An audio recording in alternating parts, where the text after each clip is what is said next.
Assalamualaikum warahmatullahi wabarakatuh. Perkenalkan, nama saya Mutiara Syafitri Kurniawan dengan NIM 70708233013 dari kelas D4SM 4703. Di sini saya akan menjelaskan bagaimana cara instalasi Windows 7 di VirtualBox. Yang kedua, cara menambahkan teks di Text Scheduler. Yang ketiga, cara membuat partisi baru menggunakan disk management. Yang keempat yaitu 10 komen yang dapat digunakan pada Command Pro. Dan yang kelima yaitu 10 tips dan triks pada Windows. Yang pertama, kalian kan kita di sini mau instalasi Windows 7 di VirtualBox ya. Jadi kalian pertama itu download dulu Oracle VirtualBox dan ISO dari Windows 7. Kalau sudah, kita yang pertama itu masuk ke Oracle VirtualBox. Kemudian di sini ada New, Add, Setting, dan Start. Kalian klik New, terus namain bebas apa aja. Kalau saya namanya Windows 7. Kemudian masukin ISO-nya ke Windows 7. Habis itu di Next. Nah ini hostname-nya itu dia nggak bisa pakai spasi. Jadi kita hilangin aja spasinya. Username-nya, username, password terserah kalian. Silakan diisi saja, biara. Habis itu di next. Nah, di sininya base memorinya itu memorinya kita mau berapa GB? Kalau saya 4 GB saja. Pokoknya yang penting jangan melebihi garis warna hijau. Terus prosesornya minimal 3, tapi cari aman saya 4 saja. Habis itu di next, terus di next saja. Di situ di finish. Tunggu dulu.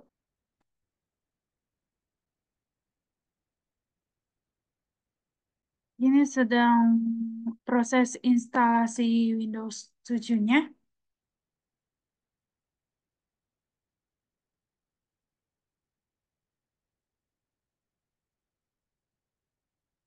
Mungkin akan saya cepatkan videonya karena lumayan instalasinya itu lumayan cukup lama juga.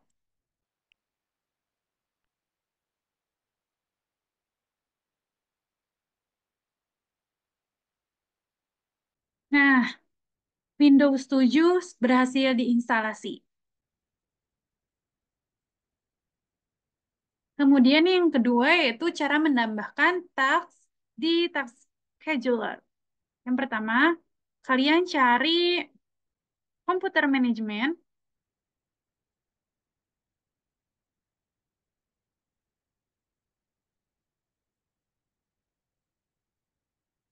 Nah, di sini kan ada task scheduler, kalian klik.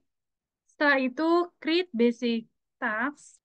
Masukkan nama dan description sesuai yang kalian inginkan. Saya masukin ini saja.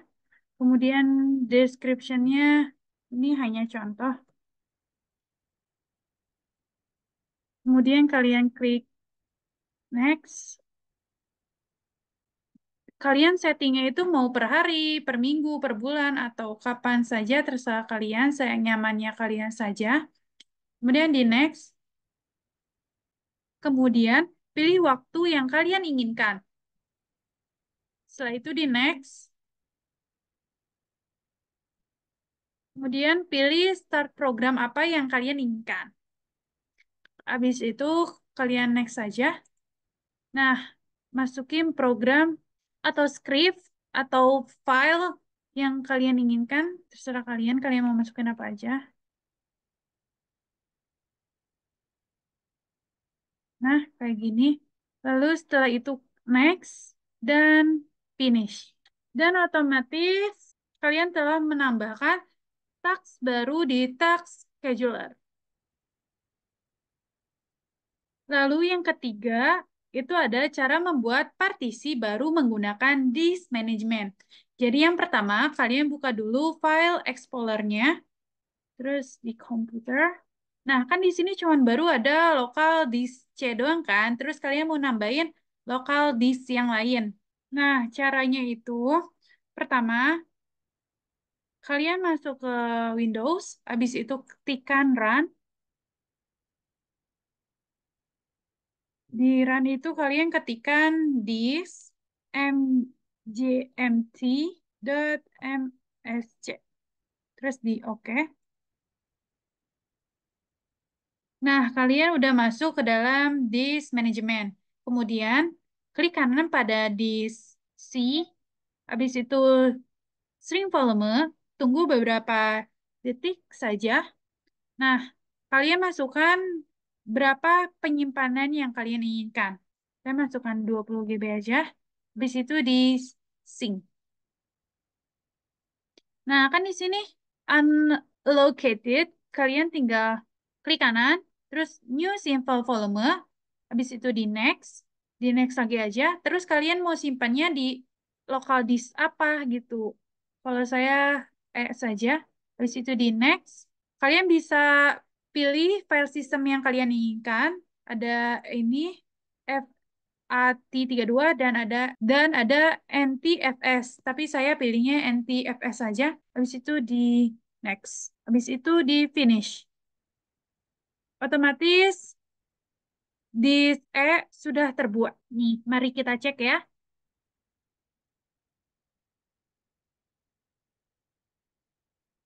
Lokal disk E sudah selesai dibuat. Seperti itu. Kemudian yang keempat yaitu 10 komen yang dapat digunakan dalam Command Pro. Yang pertama kita buka dulu Command Pro-nya.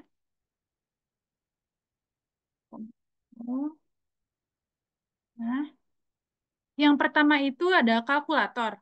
Untuk membuka kalkulator, kita ketikkan cal. Enter. Otomatis kalkulator akan terbuka.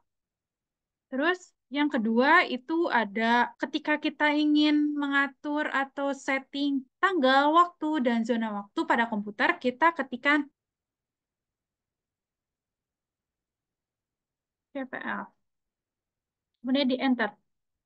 Nah, di date and time ini kita bisa mengatur atau menyeting waktu. Kemudian ada WordPad.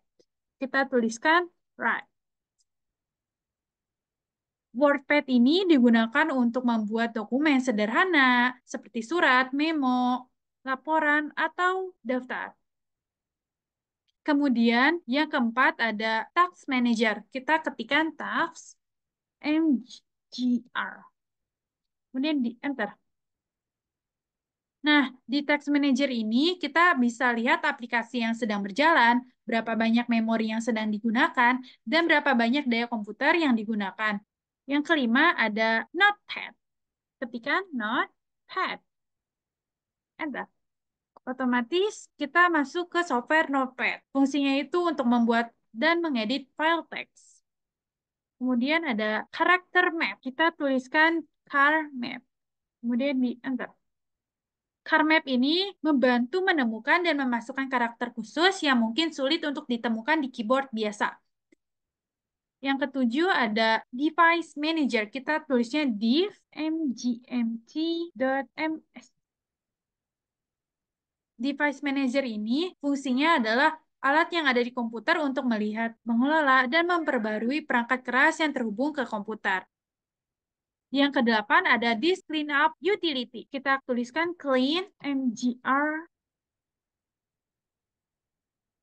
Disk cleanup utility ini adalah alat yang ada di komputer untuk membersihkan file-file yang tidak diperlukan atau sudah tidak digunakan lagi. Terus kemudian yang sembilan ada komputer manajemen. Kita tulisnya com.tmmt.msc. Enter. Komputer manajemen ini berfungsi untuk membantu mengelola berbagai aspek dari sistem komputer. Nah, tadi kita menambahkan text scheduler pakainya komputer manajemen. Yang ke-10 atau yang terakhir yaitu ada mouse properties. Kita tulisnya control mouse. Tab. Control mouse ini fungsinya untuk mengatur berbagai fitur dan perilaku mouse pada komputer.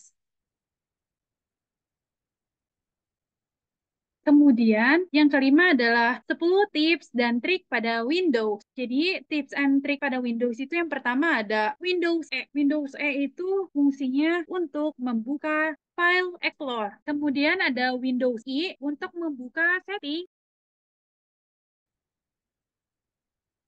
Kemudian ada Windows M untuk minimalkan semua Windows. Saya kasih contoh ya. Kita ini dibuka, terus ini juga dibuka. Nah, kalian males nih buat klik satu-satu ininya nih.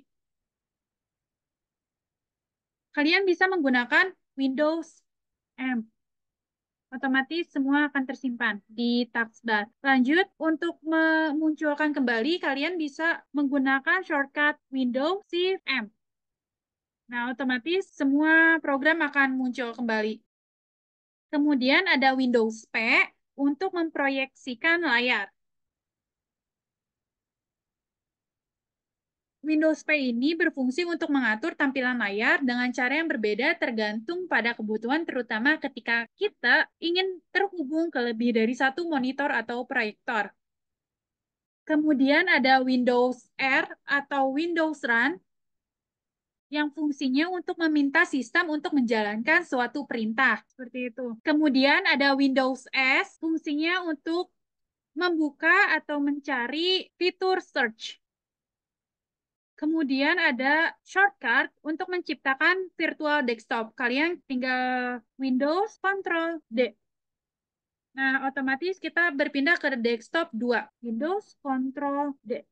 Nah, ke desktop 3. Untuk berpindah desktopnya, kalian bisa menggunakan Windows Ctrl tanda panah kanan atau kiri. Seperti itu. Shortcut yang terakhir atau yang ke-10, ketika kalian sudah beres menggunakan virtual desktopnya, kalian bisa menggunakan Windows Ctrl F4. Nah, kalian balik ke desktop 2, kemudian ke desktop 1. Otomatis semua virtual desktop akan tertutup. Seperti itu. Sekian dari saya. Mohon maaf bila ada kesalahan kata. Wassalamualaikum warahmatullahi wabarakatuh.